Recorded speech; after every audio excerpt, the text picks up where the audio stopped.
Jangan marah orang puan. Kalau jenis bleber tu bahasa dia. Kalau senyap bukan orang puan, kura. Tak.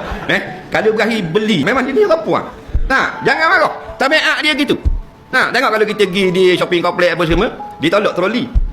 Ditolak troli masuk Emporium ke supermarket ke apa. Sejak dia ambil barang, sup bola troli. Kita belakang. Nampak tak? Dah troli tu nimbus barang mahal. Setengah troli kalau tak pernah RM400 ni.